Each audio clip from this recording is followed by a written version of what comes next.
Namaste. Welcome back to Waking Up with Mindful Serenity. I'm going to reach into the jar and pull out another question, and I'll attempt to answer within a 10-minute time frame. None of these questions are answered perfectly, for I am far from perfect, as you can tell. I am not out here to please or get your attention and your affection. I'm here to simply share what I am learning with the intention that hopefully it will help somebody else. And it's helping me personally to assimilate the knowledge that I've collected over the years, and to be able to express it is also a way of learning it, because teaching and learning are two sides of the same coin.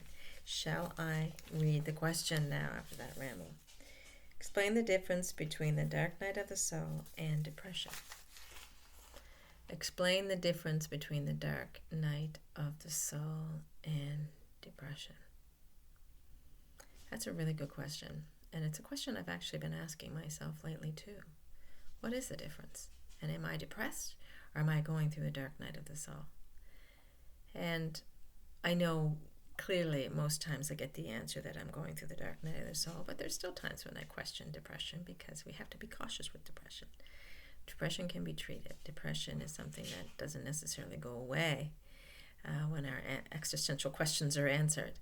And it is something that can lead to fatal consequences if we're not careful. So we need to understand depression and rule out depression, I think, before we explore the dark night of the soul.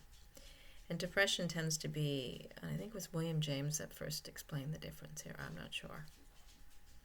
It was St. John of the Cross that came up with this idea of the dark night of the soul, and it was all about spiritually evolving and getting to that dark night before you see the light. It's in the dusk between darkness and light, where we have this confusion, where all our dogma and all the beliefs we have once clung to are gone, and our idea of reality has changed. We have a massive paradigm shift, and we're no longer on solid ground, walking clearly, understanding life clearly. The world doesn't make sense to us anymore. And we haven't completely fallen into the reality of the deeper level yet. So we're kind of like floating around, and it's like a purgatory in a sense, between what is and what could be, what we once believed and what could be, between illusion and reality. So we're still not there when we're in the dark night of the soul, and we're grasping for something to cling to. And because our old spiritual ideation no longer suits us anymore, it's not something stable we can hold on to, we're floundering, and it's dark and it's difficult, and we feel sad a lot of the time. And we may even feel like, I find myself thinking, okay, I'm ready to go now, anytime, angels, just beam me up, Scotty. I've lived my life. It's been pretty hard. I think I've done a pretty good job so far. I've learned a lot of lessons. I'm ready to go whenever my time comes. And I truly am. I want to go to that place I know is there, that I can't understand, truly conceptually with my mind, that I cannot experience with my five senses. But I know in my heart that there's something there that I can't even begin to explain or validate or give proof of evidence for. It's just a knowing, and I'm thinking I'm ready to go. I have absolutely no intentions of harming myself. I have no intentions of ending my life. I have no intentions of doing any of that, and I still value life, and I have these amazing moments in life, walking in the woods and finding my way, even though a lot of it is confusing. When I walk in the woods, nothing is confusing. When I'm sitting out there listening to the bird song, nothing is confusing. When I'm writing, nothing is confusing. And even when I'm here, nothing seems too confusing, because it just comes out of me.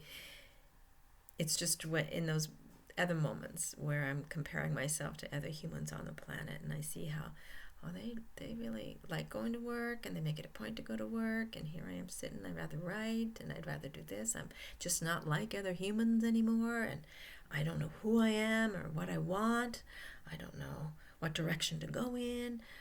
I feel lost. Everybody else seems to know where they're going. I don't want to just go with them, because I don't want to follow the school of fish. I want to know where they're going, why they're going there. Will it benefit this higher self within me? And I'm asking all those questions, so I just feel like I am floundering alone here.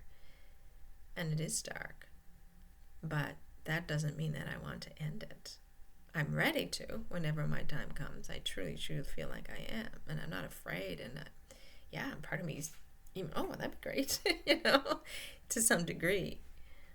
But I know that I'm here for a reason too, whatever that reason is that I do not understand as a human being. I know in this dark night of soul, no matter how dark it is, I know I am here for a reason. I know I'm headed somewhere. I know that there's something more than this, what I'm experiencing.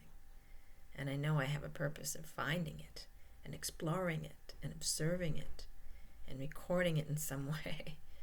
So that I make my mission, and that keeps me here.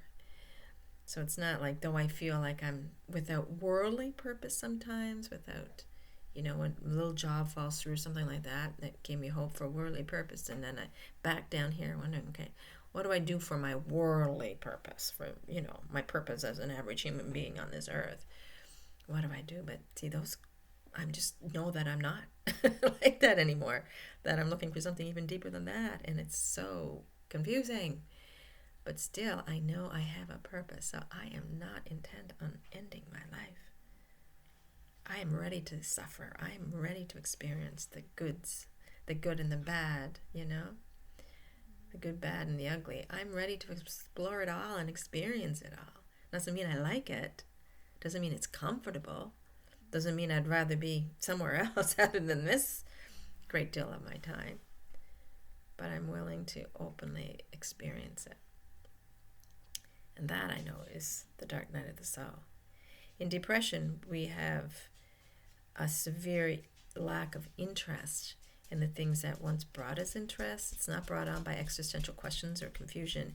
It's brought on by just a deep sense that something's wrong. Something's wrong with me. Something's wrong with this life. Something's wrong with this experience. It's too painful. It's too much suffering. I don't want to do the suffering anymore, until it gets to the point where I refuse to suffer like this anymore. And because our perspective of self is still focused on the little ass self rather than the greater self, we see that little self in comparison to other little selves. And we feel like we're not needed by the other selves, or we're not worthy of the other selves, which a person in the dark night of the soul can experience as well, because that unworthiness comes up as a samskara that's being released, right? But in depression, it's lingering, and it's very, very intense, and it's holding us down. And we physically feel it. We physically feel that lack of not wanting to be here throughout the body. There is no, okay, I don't have a mission here. This is all random experience, and I don't like it. I just got plopped down here. Now I'm being punished, and I want the punishment to end. So if it's not going to end, be me, I'm Scotty, I'm done, And we even take it upon ourselves in some cases, severe depression, to end that suffering in that way. There is no thought of what's the big meaning of this. There's still fear of death maybe, but the pain is so great that they're willing to face the fear of death. Whereas a person who is going through a dark night of the soul may not fear death, may seek release from this life, assuming that there's something greater on the other side.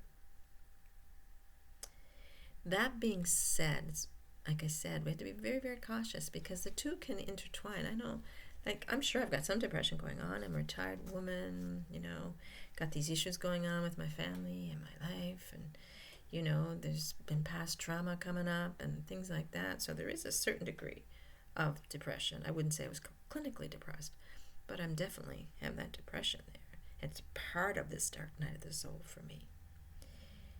But I can see the dark night as being the overwhelming thing in my life right now. But I'm very cautiously exploring that. I'm very cautiously saying, okay, there is this underlying thing here, so maybe I need help for the underlying emotions. Maybe I need to keep my support network open. I have to open up to people the way I'm talking and experiencing life, so they see and they can observe me if I do get lost in the depressive part of this. And so I have that. It's like a rope. I'm going through this dark night of the soul, but there's a rope I'm holding on to that can pull me out should I need to. in the worldly sense. In the spiritually sense, there's something always pulling me out, and I know that too. So there is a difference between clinical depression and the dark night of the soul.